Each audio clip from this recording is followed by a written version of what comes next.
Hello बच्चों, क्या हाल चाल है। आज बच्चों वीडियो में देखेंगे बायोलॉजी में क्या क्या पाचन तंत्र में के बारे में, उसके बारे में आज जानकारी हम करेंगे। जैसे हमने पिछले वीडियो में आपको बताया था पाच कुछ अग्रभाग के बारे में शरीर के। आज हम पाचन के बारे में बातचीत करते हैं। पाचन क्या होता है उसको समझते हैं बच्चों। डाइजेशन का मतलब होता है कि हम भोजन के रूप में कार्बोहाइड्रेट, वसा, प्रोटीन, इन सब जटिल पदार्थों को जब ग्रहण करते हैं तो इनको जटिल रूप में ग्रहण नहीं कर सकते हैं। तो बच्चों इसको हम छोटे छोटे भागों में तोड़कर ग्रहण करने योग्य बनाने हेतु इनका पाचन आवश्यक होता है। अतः जटिल भोज्य पदार्थों को धीरे धीरे सरल पदार्थों में बदलने की क्रिया को हम पाचन कहते हैं। तो यहाँ पर क्लियर हुई परिभाषा। जटिल भोज्य पदार्थों को धीरे धीरे सरल पदार्थ में बदलने की क्रिया को हम क्या कहेंगे बच्चों?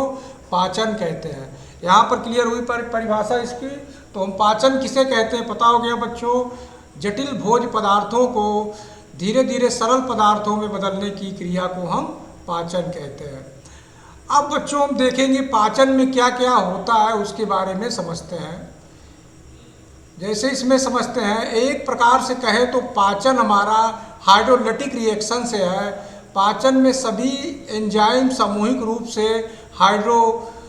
हाइड्रोलोज कहलाते हैं। हाइड्रोलोज का मतलब है कि जो जल से अभिक्रिया कराते हैं, उसकी बात यहाँ पर हो रही है। मनुष्य के पाचन तंत्र में सम्मिलित भाग के मुख्य दो भाग हैं। पहला हमारा आहार नाल है और दूसरा हमारा सहायक पाचक ग्रंथियां हैं। हम दो मुख्य रूप से दो भाग को यहाँ पर डिवाइड करके चल रहे हैं। अब जो बच्चों ग्लैंड्स जो होती हैं, उन ग्लैंड्स के बारे में समझते हैं कि ग्लैंड्स क्या होती हैं। जिस अंग से किसी पदार्थ का स्राव होता है उसे हम ग्रंथि कहते हैं या ग्लैंड कहते हैं। ग्लैंड मीन्स क्या होता है बच्चों? ग्रंथि होता है। तो इसको हम इस तरह लिख दे रहे हैं। ग्लैंड को क्या बोला जाता है? ग्रंथि बोला जाता है। और एंजाइम क्या है? ये एक प्रकार से जैव उत्प्रेरक की भांति कार्य करता है और क्रिया की गति को बढ़ा देता है। यानी जो रिएक्शंस होता रहता है उस रिएक्शन को ये एंजाइम क्या करता है? बढ़ा देता है। इन्हीं को एंजाइम कहलाती है। मतलब ये जो एक तरह से क्या है? जैव उत्प्रेरक है। इसी को हम लोग एंजाइम बोलते हैं। यहाँ तक बच्चों बात क्लियर हुई। अब ये मानव की जो हमने आकृति है इसके बारे में थोड़ा सा अवलोकन करिए। यहाँ पर हमारा ब्रेन दिया गया है और ये हमारी ग्रास नली है, ओसोफोगस जो लिखा गया है, ये लंग्स है हमारा, और यहाँ पर बीच में हम देख रहे हैं हमारा क्या है? हार्ट्स है। तो यहाँ पर हम सभी को जो है ध्यान से देखेंगे। कभी कभी इस तरह आ जाता है तो यहाँ पर हम देखेंगे स्टमक जो हमारा है, यहाँ से यहाँ तक देखो बच्चों क्या बना हुआ है हमारा। ये भाग जो है क्या हमारा? स्टमच है। इसको हम स्टमच लिखेंगे। इधर बगल में हम देखते हैं हमारा लीवर है। ये बगल में ये बॉडी के क्या है? ये बच्चों हमारा लीवर है। और ये किडनी है हमारी। किडनी है ये, एक किडनी ये और एक किडनी ये। और लार्ज इंटेसाइड जो हमारी है ये वाली बड़ी वाली है, और ये जो है हमारी ये छोटी वाली है, छोटे इंटेस्टाइन। यानी मुख्य मुख्य भागों को इस तरह हम यहाँ पर समझ सकते हैं। अब पहला जो आता है यहाँ पर आहार नाल से हम शुरू करते हैं। बेसिक बात है, कोई कठिन बात नहीं है। आहार नाल से हम प्रारंभ करेंगे।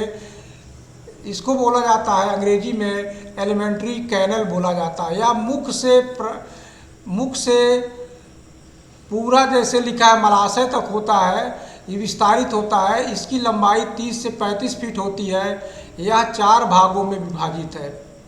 4 भाग में कौन कौन? यहाँ पर मुख, गुहा, ग्रास नली, आमाशय और आंत। यानी इस 4 मुख्य भागों में हम इसको जो है विभाजित करते हैं। अब पहला जो हमारा आता है बच्चों,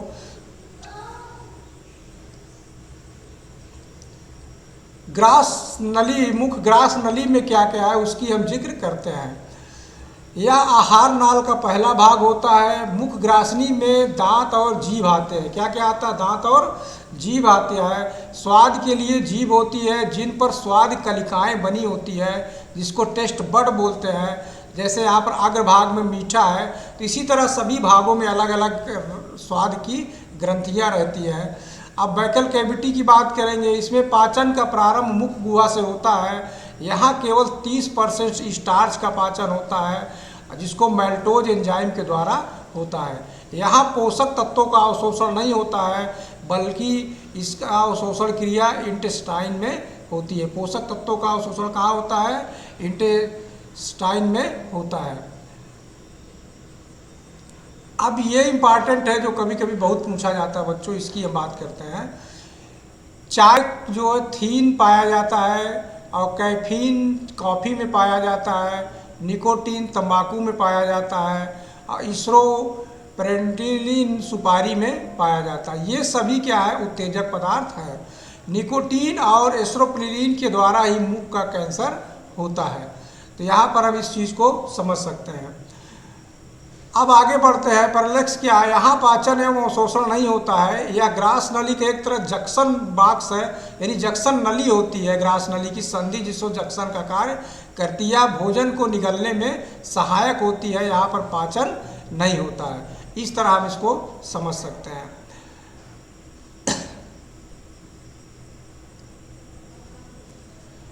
मुख गुहा से लार युक्त भोजन का स्राव करती है और ग्रास नली में पहुँचता है। इसकी बात हम करते हैं। यह लगभग 25 सेंटीमीटर लंबी साकरी नली होती है जो अमाशय में खुलती है। यह केवल भोजन को अमाशय तक पहुंचाने का एक रास्ता होता है, और इसमें क्रमाकुंचन होता है। क्रमाकुंचन का मतलब है कि सिकुड़ के फैलना है, तो इस तरह भोजन धीरे धीरे क्रमाकुंचन से भोजन नीचे सरक जाता है। ग्रास नली में भोजन की पाचन की क्रिया नहीं होती है। ये भी बहुत इम्पॉर्टेंट है, इसको भी हम ध्यान रखेंगे। अब आता है अगला हमारा स्टमच। यह आहार नाल का सबसे चौड़ा भाग होता है। यह उदर के बाईं तरफ उपस्थित होता है। अमाशय को अध्ययन की सुविधा से हम 3 भागों में हम बांटेंगे। पहला हमारा है अग्रभाग, जैसे चित्र में देखिए, चित्र में बना हुआ है, इसको समझते हैं।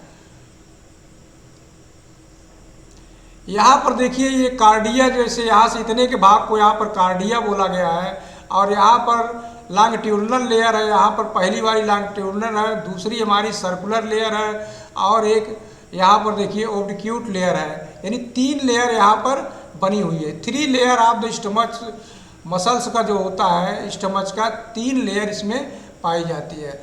और पैरेलस, यहाँ से जो यहाँ भाग है इसको बोला जाता है पैरेलस बोला जाता है, और यहाँ से दिया है पैरेलस ऑफिस बोला जाता है। और ये जो टेढ़ा भाग है इसी को हम लोग डियोडेनम बोलते हैं। तो यहाँ से हम चित्र से इस सबको समझ सकते हैं।